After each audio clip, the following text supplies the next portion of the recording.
Hello दोस्तों, नमस्ते। स्वागत है आपका हमारे यूट्यूब चैनल पर।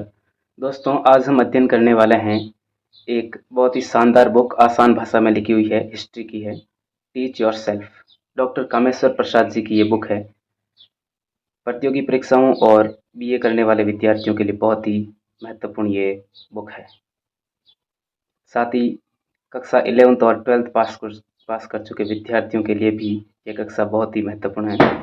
ये किताब जो है बहुत ही सरल और सटीक भाषा में लिखी हुई है, कोई भी पढ़ेगा तो आसानी से उसे समझ में आ जाएगी। आज हम जिस टॉपिक का अध्ययन करने वाले हैं उसका नाम है भारत में मुगल सत्ता की स्थापना। दिल्ली सल्तनत के पश्चात भारत में मुगल वंश का शासन आरंभ हो गया था। दिल्ली सल्तनत की स्थापना 1206 ईस्वी में हुई थी और दिल्ली सल्तनत में टोटल 5 वंश आए थे। पहला गुलाम वंश, खिलजी वंश, तुगलक वंश, सैयद वंश और लोधी वंश। बाबर ने जो है लोधी वंश के अंतिम शासक इब्राहिम लोधी को पराजित करके 1526 में जो है मुगल वंश की स्थापना की भारत में। बाद में उसके उत्तराधिकारियों हुमायूं, अकबर, जहांगीर, शाहजहां और औरंगजेब के समय में मुगल साम्राज्य की शक्ति और समृद्धि में उत्तरोत्तर विकास हुआ।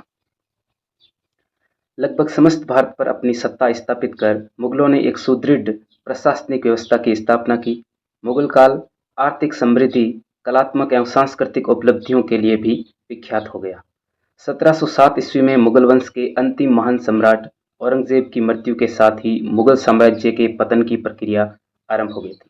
यानी कि मुगल काल के जो प्रमुख शक्तिशाली शासक हैं वो सिर्फ 6 ही हुए हैं: बाबर, हुमायूं, अकबर, जहांगीर, शाहजहां और औरंगजेब। और अंतिम जो शक्तिशाली मुगल सम्राट हैं वो है औरंगजेब, और उसकी मृत्यु के बाद जो है मुगल साम्राज्य की पतन की प्रक्रिया आरंभ हो गई थी। हालांकि मुगल वंश का जो अंतिम शासक है वो है बहादुर शाह जफर, जिसकी मृत्यु रंगून में 1862 में हो गई थी। मुगलों का राज्य एवं उनका गौरव सने सने विलुप्त होने लगा। भारत में ईस्ट इंडिया कंपनी के शासन के आरंभ होते ही मुगलों की रही सही शक्ति एवं प्रतिष्ठा भी नष्ट हो गई। यानी कि ईस्ट इंडिया कंपनी की स्थापना के बाद मुगल साम्राज्य जो है धीरे धीरे पतन की ओर चला गया, और जो है मुगल सम्राटों का स्थान अब कंपनी बहादुर ने ले लिया, और मुगल अब नाम मात्र के सम्राट बने रहे।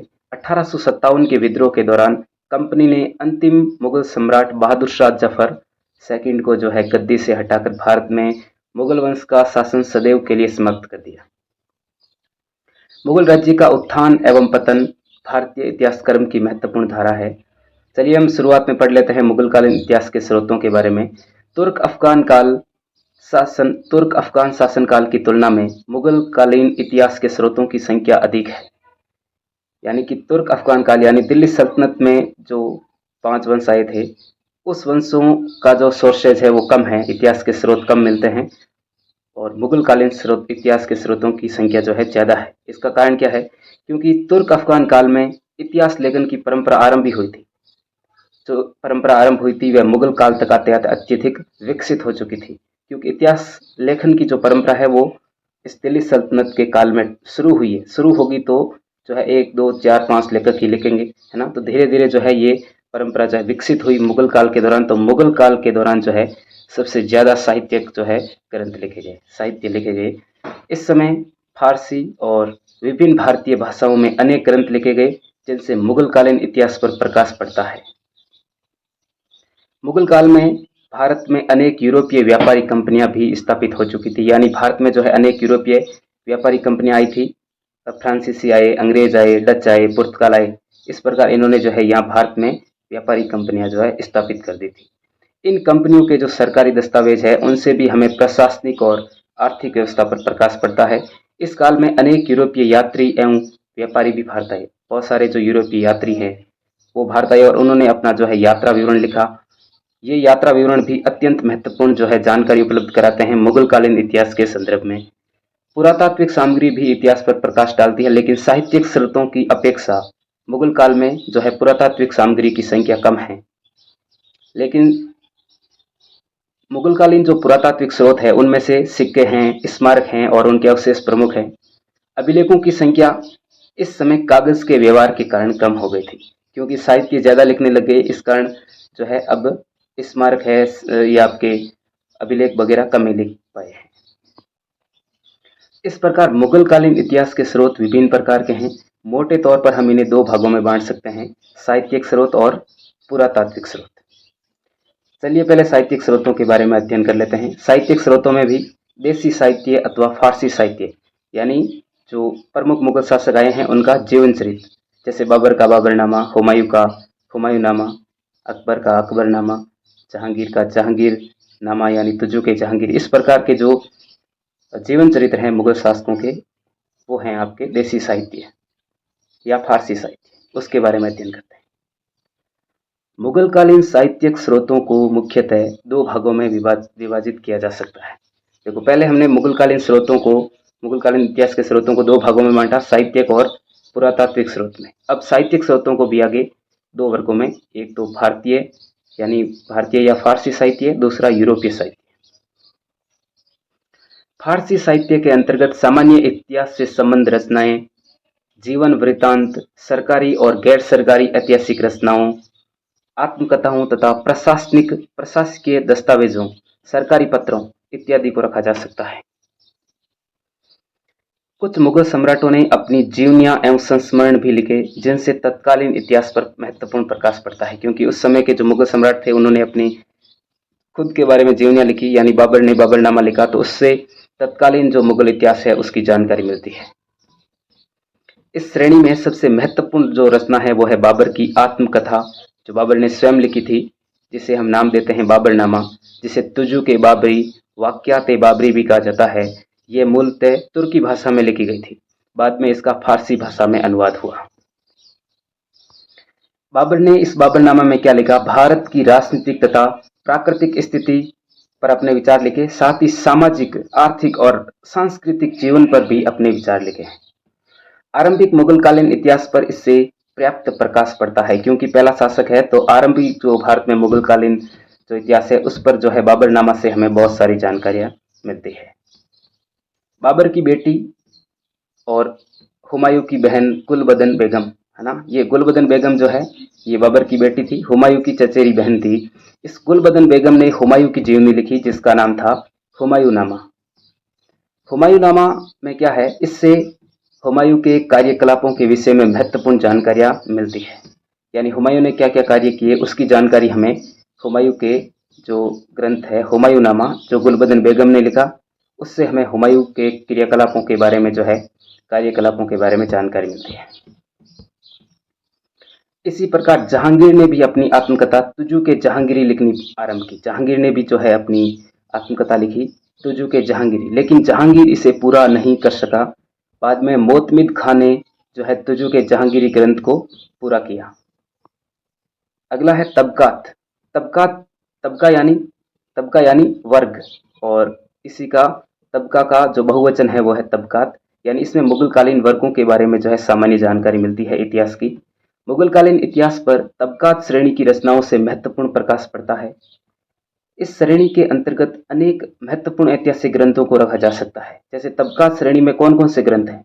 पहला है तबकात अकबरी, जिसके लेखक कौन है? निजामुद्दीन अहमद। दूसरा मुंतखाब उत त्वारीख, लेखक कौन? बदायूनी। तीसरा गुलशन इब्राहिमी, जिसके लेखक हैं फरिश्ता। और चौथा जो तबकात श्रेणी का ग्रंथ है वह है मुंतख उल लुबाब, जिसके लेखक थे खपी खां। तो ये चार ग्रंथ इंपॉर्टेंट है आपके तबकात श्रेणी के ग्रंथ। तबकात अकबरी से भारतीय इतिहास पर महत्वपूर्ण प्रकाश पड़ता है। तबकात अकबरी जो है निजामुद्दीन ने लिखी थी, निजामुद्दीन अहमद ने अपने इस तबकात अकबरी ग्रंथ में पूर्ववर्ती अनेक लेखकों को उद्धृत किया है, यानी इसके पहले जो भी लेखक आए हैं उन लेखकों का जो उद्धरण है इसने उसके बारे में लिखा है। लेखकों से प्रभावित हुआ है तो उसके बारे में जो है लिखा है। लेखकों के नाम भी लिखे हैं, उनके जो थोड़े बहुत विचार भी लिखे हैं, तथा अपने कुछ अनुभव के आधार पर भी जो है राजनीतिक घटनाओं का उल्लेख किया है। निजामुद्दीन की यह रचना जो है अकबर के शासन के महत्वपूर्ण पहलुओं, यानी अकबर के काल के बारे में जो है ये ज़्यादा जानकारी देती है। अकबर के शासनकाल के दौरान जो मुख्य मुख्य घटनाएं हैं, जैसे बैरम खान का पतन, महजर की घोषणा और अकबर के जो सैनिक अभियान हैं, साथ ही प्रशासनिक व्यवस्था पर प्रकाश डालती है ये आपके जो इसके ग्रंथ है तबकात अकबरी। इससे हमें जानकारी मिलती है, एक तो बैरम खान का पतन जो है किस प्रकार हुआ उसकी पूरी डिटेल इसमें दी गई है तबकात अकबरी में। साथ ही महजर की घोषणा जो है उसके बारे में जानकारी दी गई है। अकबर ने जो एक धर्म भी चलाया था, पंथ जिसे हम कह सकते हैं, तौहीद ए इलाही या दीन ए इलाही, और साथ ही अकबर के सैनिक अभियान। लेकिन दक्षिण भारतीय अभियानों का उल्लेख इसने नहीं किया है, यानी दक्षिण भारतीय जो अभियान है उसका उल्लेख नहीं किया है इसने। लेकिन इसके जो अकबर के जो महत्वपूर्ण सैनिक अभियान है उनका उल्लेख किया है, लेकिन दक्षिण भारतीय अभियानों का उल्लेख नहीं किया गया है। इसके बाद में बदायूनी की जो रचना है मुंतखाब उत त्वारिक, बदायूनी की रचना भी अकबरकालीन इतिहास का एक प्रमुख स्रोत है। बदायूनी अपने इतिहास में महमूद गजनवी के आक्रमण से लेकर अकबर के 40 वर्षों के शासनकाल तक का विवरण देता है। यानी कि इस बदायूनी ने जो है शुरुआत की है इतिहास की महमूद गजनवी के आक्रमण से, जिसने जो है 1001 ईस्वी में भारत पर आक्रमण किया था। वहां से लेकर अकबर के शासनकाल के 40 वर्षों तक का जो इतिहास है वो अपने ग्रंथ मुंतखाब उत त्वारिक में लिखा है। और इसमें अकबर के शासन से संबंध घटनाओं को विशेष प्रभावकारी ढंग से लिखा गया है। बदायूनी अकबर के प्रशासन और उसकी धार्मिक नीतियों पर भी प्रकाश डालता है। साथ ही साथ सद्र उस सद्र यानी मुगल कालीन टाइम पीरियड का जो काजी है, न्यायाधीश है, न्यायाधीश जज जिसे हम कहते हैं, उसके कार्यों का जितना विशद वर्णन बदायूनी ने किया है और अकबर की धार्मिक नीति की आलोचना की है वह अन्य किसी तत्कालीन स्रोत में उपलब्ध नहीं है। यानी कि इसने जो अकबर की धार्मिक नीति की आलोचना की है, साथ ही जो न्यायाधीश है सद्र उस सद्र, उसका जो विशद वर्णन किया है, उसके कार्यों का वर्णन, वो तत्कालीन जो लेखक हैं उन्होंने इसका वर्णन नहीं किया है जितना इसने किया है। बदायूनी की रचना से अकबर की जो प्रशस्ति अबुल फजल ने गाई है वह संतुलित हो जाती है।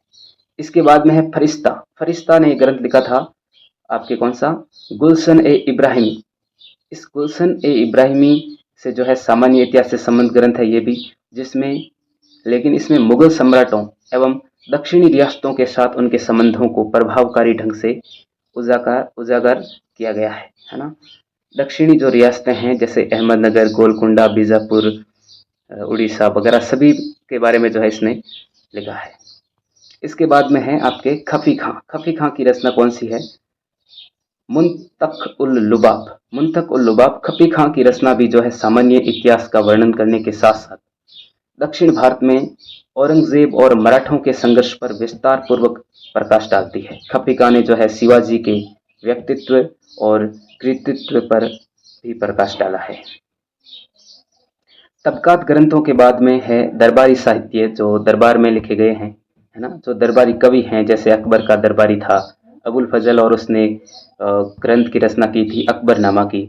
उसी प्रकार दरबारी साहित्य जो हैं इनसे भी हमें मुगलकालीन इतिहास के बारे में महत्वपूर्ण जानकारी मिलती है। तबकात श्रेणी की रचनाएं विद्वानों और लेखकों के निजी प्रयासों से तैयार की गई थी, लेकिन मुगल काल में एक नए प्रकार के ऐतिहासिक ग्रंथों की रचना आरंभ हुई जिसे हम दरबारी इतिहास की संज्ञा देते हैं। इस परंपरा का आरंभ जो है वो अकबर के समय में ही हुआ था। यानी सबसे पहले जो दरबारी साहित्य लिखने की परंपरा है ये इसका प्रारंभ जो है वो अकबर के समय में ही हुआ। अकबर ने अपने दरबारी इतिहासकार अबुल फजल से अपने शासनकाल की महत्वपूर्ण घटनाओं का विश्वसनीय विवरण तैयार करवाया। यानी इसने जो है अबुल फजल को कहा कि मेरे इतिहास में, मेरे शासनकाल में जो जो भी महत्वपूर्ण घटनाएं हैं उनका आप क्या करो, क्रमबद्ध सूची बनाओ, उनका जो है इतिहास लिखो। यानी दरबार के बारे में पूरा, तो दरबारी साहित्य कहलाए। दरबार का व्यक्ति है और राजा के बारे में जो है प्रशंसित चीजें ही लिखेगा। अबुल फजल ने अकबरनामा लिखी। इसे 5 खंडों में लिखने की योजना बनाई गई, परंतु वह केवल इसके 3 जिल्द यानी 3 भाग ही लिख सका। यानी कि शुरुआत में उसकी योजना थी कि मैं जो है इस अकबरनामा को कितने भागों में लिखूंगा, 5 भागों में। योजना तो बनाई कि 5 खंडों में लिखूंगा, लेकिन बाद में ये जो है 5 भाग नहीं लिख पाया, सिर्फ 3 ही जिल्द लिख पाया। जिल्द यानी जो 3 ही ग्रंथ लिख पाया। अकबरनामा जो है बड़ी बड़ी 3 किताबों में बंटा हुआ है।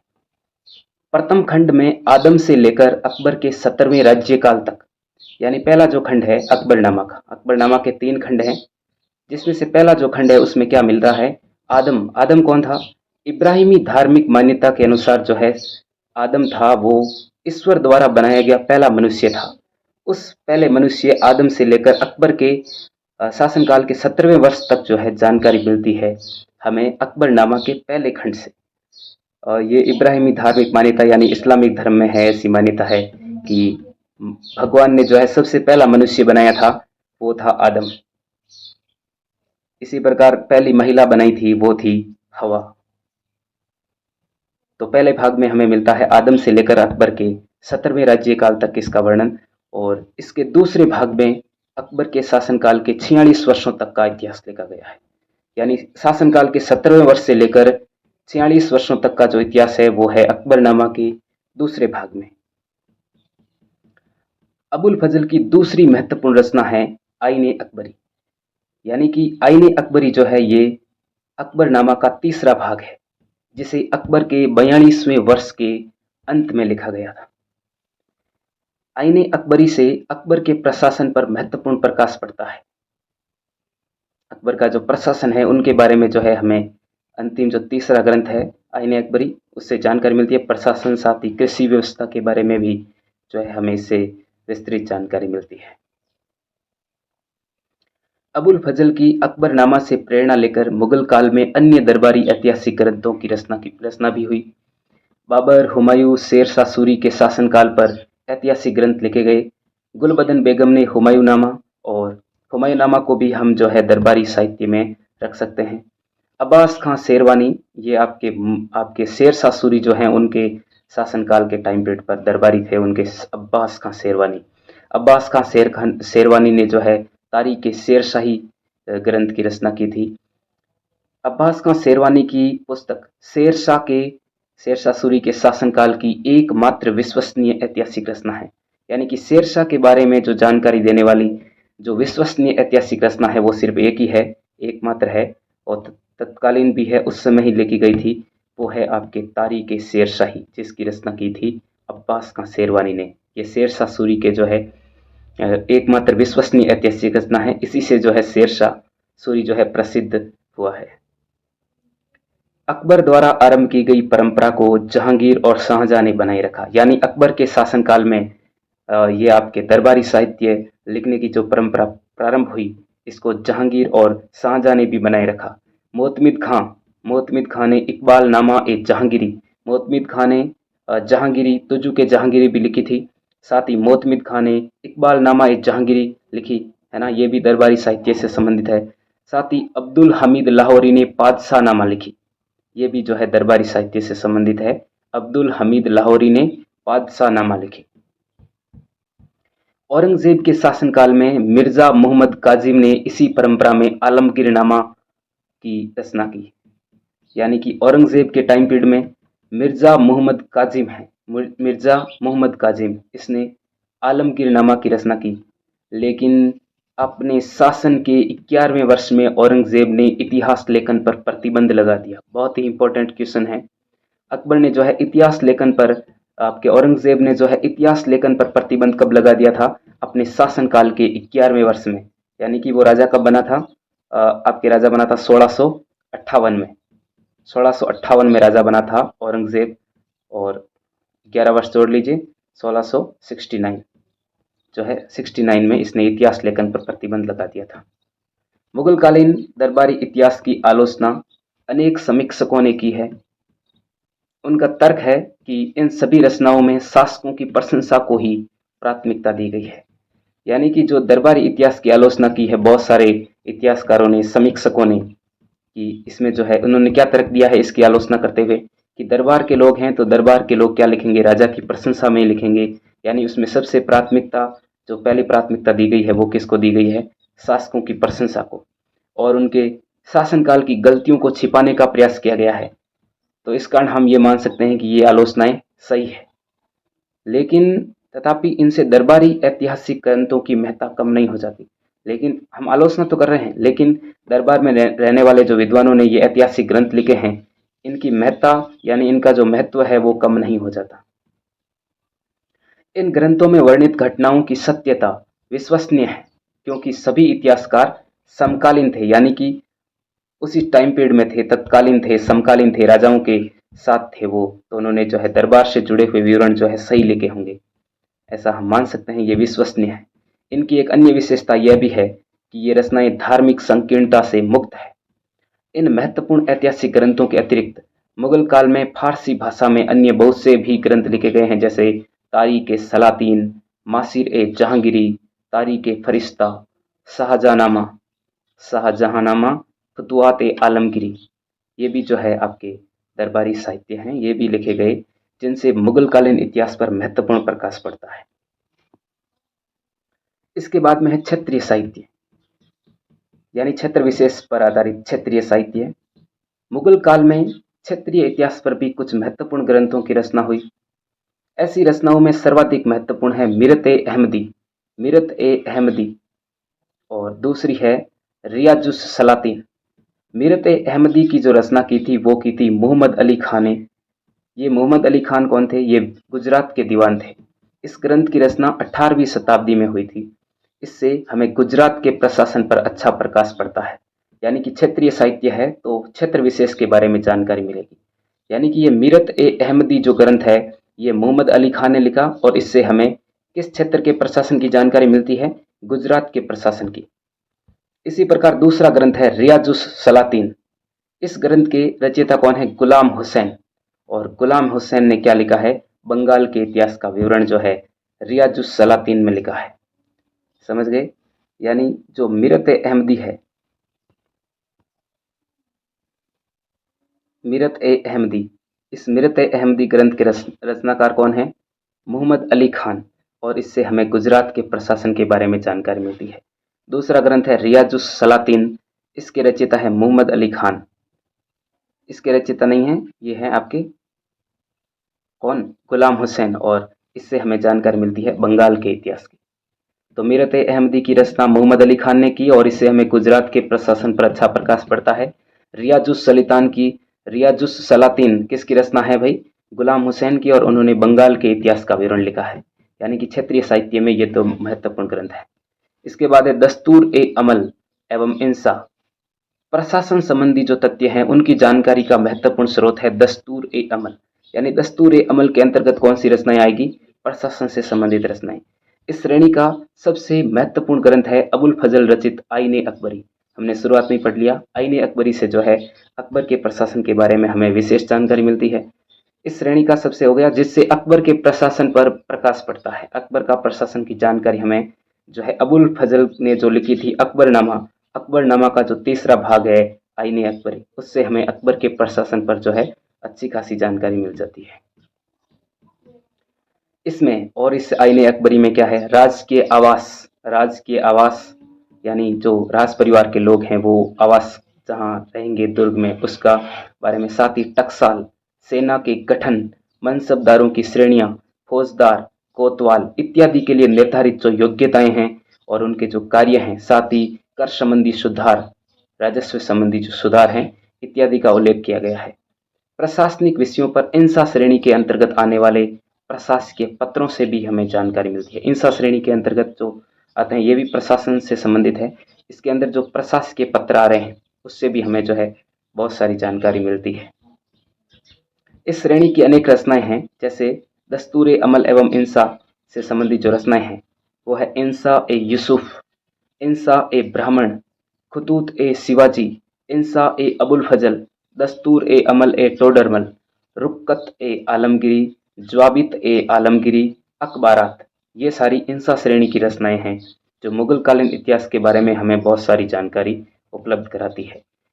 ये सारे प्रशासकीय पत्र ही हैं। इन पत्रों से विविध विषयों से संबंधित नियमों एवं कानूनों, प्रशासनिक विभागों तथा उनकी कार्यवाहियों के विषय में जानकारी मिलती है। फारसी साहित्य से मुगल काल के इतिहास और प्रशासन पर पर्याप्त प्रकाश पड़ता है। इन स्रोतों से विभिन्न शासकों के समय की प्रमुख घटनाओं, प्रशासनिक व्यवस्था, मुगल अमीरों एवं पदाधिकारियों के कार्यों, जमींदारों एवं किसानों की स्थिति एवं अन्य विषयों पर जानकारी मिलती है। फारसी के अतिरिक्त मुगल काल में उर्दू, हिंदी, संस्कृत एवं क्षेत्रीय भाषाओं में भी जो है अनेक ग्रंथ लिखे गए। इनसे हमें राजनीतिक एवं प्रशासनिक इतिहास पर तो कम प्रकाश पड़ता है, परंतु सांस्कृतिक इतिहास के अध्ययन के लिए जो है ये स्रोत बहुमूल्य है। यानी उर्दू, हिंदी, संस्कृत जो आदि क्षेत्रीय भाषाओं में जो ग्रंथ लिखे गए हैं उनसे हमें मुगल कालीन सांस्कृतिक इतिहास के बारे में जानकारी मिलती है। इसके बाद में है यूरोपीय साहित्य। जो साहित्यिक स्रोतों का दूसरा पार्ट है यूरोपीय साहित्य। पहला हो गया देसी साहित्य, अब है यूरोपीय साहित्य। यूरोपीय साहित्य फारसी साहित्य के अतिरिक्त मुगल कालीन इतिहास की जानकारी के लिए यूरोपीय साहित्य की भी जो है एक महत्वपूर्ण स्रोत है यूरोपीय साहित्य। इस श्रेणी के स्रोतों को भी हम दो भागों में विभक्त किया जा सकता है। हम कर सकते हैं दो भागों में। पहला, यूरोपीय यात्रियों एवं व्यापारियों के यात्रा विवरण, यानी जितने भी यूरोपीय यात्री और व्यापारी भारत में आए हैं उनके जो यात्रा विवरण है उनसे हमें मुगल कालीन इतिहास की जो है इतिहास की जानकारी मिलती है। दूसरा, जो यूरोपीय व्यापारी कंपनियां भारत में आई उनके जो सरकारी दस्तावेज हैं उनसे भी हमें बहुत सारी जानकारियां मिलती है। विदेशों से भारत का व्यापारिक संबंध बढ़ने के कारण समय समय पर अनेक यात्री जो है भारत आए थे। ऐसे यात्रियों में मुख्य रूप से उल्लेखनीय है कौन कौन से जो मुख्य यात्री आए हैं विदेशी यात्री भारत में, उसमें नाम आता है Ralph Fitch, William Hawkins, Edward Terry, Peter Mundy. ये सारे कौन थे? अंग्रेज। Ralph Fitch, William Hawkins, Edward Terry, Peter Mundy, ये अंग्रेज थे। इसके बाद में दो फ्रांसीसी यात्री हैं, टेवर्नियर और बर्नियर, ये फ्रांस के यात्री हैं। डच दो यात्री हैं, मॉन्सरेट एवं पेलार्ट। पुर्तगाली यात्री डी कास्ट्रो। इटली का यात्री इटालियन है मनुची। और रूसी यात्री निकितीन। इन यात्रियों के जो यात्रा विवरण हैं इनसे हमें भारतीय जो मुगल कालीन इतिहास है उनके बारे में जानकारी मिलती है। इन यात्रियों ने भारत की राजनीतिक, सामाजिक, आर्थिक, प्रशासनिक एवं सांस्कृतिक स्थिति का आंखों देखा विवरण लिखा है, क्योंकि ये भारत में उसी समय आए थे। इस कारण आंखों देखा जो हाल है मुगल कालीन इतिहास का उनके बारे में जो है इन्होंने लिखा है। पूरी भारत की जो राजनीतिक, सामाजिक, आर्थिक, प्रशासनिक, सांस्कृतिक जो स्थिति है उनके बारे में इन्होंने लिखा, ये जो यात्री आए हैं। यद्यपि इन यात्रा वृत्तांतों में अनेक विसंगतियां हैं, तथापि मुगल कालीन स्रोत के रूप में इनकी जो हम उपेक्षा नहीं कर सकते। यूरोपीय यात्रा वृत्तांतों में जेसुइट पादरियों के वृत्तांतों का विशेष महत्व है, यानी कि जो बाहर से जेसुइट मिशन आए थे भारत में, जेसुइट पादरी यानी जो ईसाई धर्म के विद्वान यहाँ आए थे भारत में। देखो, अकबर के दरबार में अनेक जेसुइट मिशन भारत आए। इन पादरियों के विवरणों से अकबर के दरबार और उसकी धार्मिक नीति, दरबार की सामाजिक संरचना एवं प्रशासनिक विषयों की जानकारी मिलती है। इसी प्रकार डच, पुर्तगाली, अंग्रेजी और फ्रांसीसी व्यापारी कंपनियों के जो दस्तावेज हैं उनसे भी हमें मुगल कालीन तत्कालीन आर्थिक व्यवस्था, जिसमें वस्तुओं के मूल्य, उनके उत्पादन, शिल्प, परिवहन के साधनों, व्यापार आदि के विषय में जो है खूब सारी जानकारी मिलती है। यह हो गया साहित्यिक स्रोत। इसके बाद में है पुरातात्विक स्रोत। मुगल कालीन इतिहास की आधारशिला यद्यपि साहित्यिक स्रोत ही है, तथापि पुरातात्विक स्रोतों की उपेक्षा भी नहीं की जा सकती। यानी पुरातात्विक साक्ष्य मिले तो कम है, लेकिन फिर भी हम पुरातात्विक साक्ष्यों की उपेक्षा नहीं कर सकते, यानी उनसे भी हमें बहुत सारी जानकारियां मिलती है। साहित्यिक स्रोत तो बहुत सारे लिखे गए। मुगलकालीन अभिलेखों जिनकी संख्या क्या है? कम है। अभिलेखों की संख्या कम है क्योंकि कागज के व्यवहार के कारण हमने शुरू में पढ़ लिया कि कागज के आने से जो है साहित्यिक स्रोत, साहित्यिक जो ग्रंथ हैं वो ज़्यादा लिखे गए और अभिलेखों का जो है कम यूज होने लगा। जितने भी शासकीय आदेश हैं, राजा के जो आदेश हैं वो अब साहित्य में ही लिख देते हैं, है ना, पुस्तक में। तो उस प्रकार जो है अभिलेखों की अब ज़्यादा जरूरत नहीं पड़ती है। अशोक के टाइम पीरियड में आपने पढ़ा होगा मौर्य सम्राट अशोक के बारे में, उसके जो बहुत सारे अभिलेख मिलते हैं, है ना। मुगलकालीन अभिलेखों जिनकी संख्या कम है, कौन कौन से हैं मुगलकालीन अभिलेख? मुगलकालीन अभिलेख हैं सिक्कों एवं भव्य भवनों एवं उनके अवशेषों से भी हमें जो है मुगलकालीन इतिहास पर प्रकाश पड़ता है। ये तत्कालीन, ये जो है क्या है, पुरातात्विक स्रोत हैं। प्रचुर साहित्यिक स्रोतों की तुलना में पुरातात्विक स्रोत नगण्य है, यानी साहित्यिक स्रोत ज़्यादा हैं, पुरातात्विक स्रोत कम है। तथापि इनसे भी हमें जो है इतिहास के विविध पहलुओं के विषय में जानकारी मिलती है। अभिलेखों से विभिन्न शासकों के राज्यों की सीमा एवं शासनकाल के तिथि कर्म के निर्धारण में सहायता मिलती है। मुगल काल में विभिन्न शासकों ने विभिन्न आकार, प्रकार, धातु एवं मूल्य के सिक्के ढलवाए। इन्हें देखकर शासन विशेष की आर्थिक स्थिति का अंदाजा लगाया जा सकता है। सिक्कों पर खुदी इबारतों से, इबारतों यानी सिक्कों पर खुदी लाइनों से, जो सिक्कों पर उभरी हुई लाइनें हैं उनसे तिथि कर्म यानी तिथियां वगैरह ये उभरी हुई होती है ना उस सिक्कों पर, और साथ ही सम्राटों की जो उपाधियां हैं उसका हमें पता चलता है। मुगल काल में स्थापत्य कला का जो विकास हुआ उसका अंदाज तत्कालीन किलों, मस्जिदों इत्यादि को देखकर लगाया जा सकता है। यानी स्थापत्य कला का किस प्रकार विकास हुआ वो हम देख ही सकते हैं। जो मुगल कालीन में बहुत सारे किले बने, भवन बने, महल बने, मस्जिदें बनी, है ना? तो उनसे हमें पता चल जाता है कि मुगल काल में स्थापत्य कला किस प्रकार की थी, उसका भी अच्छा विकास हुआ था। इनमें से अनेक हैं, जैसे आगरा का किला है, दिल्ली का लाल किला है, फतेहपुर सीकरी, जामा मस्जिद, ताजमहल इत्यादि जो है अब भी आज भी वर्तमान में देखें तो इनकी स्थिति क्या है, बहुत अच्छी है। इन्हें देखकर मुगलों की कलात्मक अभिरुचि एवं आर्थिक संपन्नता का जो है अंदाजा लगाया जा सकता है। कलात्मक अभिरुचि यानी कला के ये कितने सुंदर नमूने हैं, ताजमहल हैं, बहुत ही सुंदर हैं। साथ ही आर्थिक संपन्नता यानी कि ज़्यादा पैसे थे, तभी तो इतने बड़े बड़े भव्य महल मंदिर, महल मस्जिद, बहुत सारी जो भवन हैं, किले बनाए। तो आर्थिक संपन्नता का अंदाज़ा लगाया जा सकता है। इन विविध स्रोतों का समुचित उपयोग कर हम मुगल इतिहास की जानकारी जो है प्राप्त कर सकते हैं। यानी मुगलकालीन जो इतिहास के स्रोत हैं, प्रमुख साहित्यिक और पुरातात्विक स्रोत, इनके बारे में हमने विस्तृत अध्ययन किया, है ना? तो इससे जो है बीए, एमए के विद्यार्थियों के लिए जो बड़े-बड़े क्वेश्चन आते हैं एग्ज़ाम में, उनके लिए भी इम्पोर्टेंट है। प्रतियोगी परीक्षाओं के लिए भी बहुत ही महत्वपूर्ण क्लास है, क्योंकि छोटे-छोटे प्रश्न इसमें बहुत सारे आए हैं। आगे हम अगली क्लास में जो है मुगल वंश के जो प्रमुख शासक हैं, उनके बारे में अध्ययन करने वाले हैं। बाबर, हुमायूं, अकबर, जहांगीर, शाहजहाँ, औरंगजेब, फिर मुगल काल के जो अन्य शासक हैं, जिनका ज़्यादा महत्व नहीं है, क्योंकि प्रमुख जो मुगल वंश के शक्तिशाली शासक हुए हैं, वो छाए हुए हैं, तो उनका हम अध्ययन करेंगे आगे।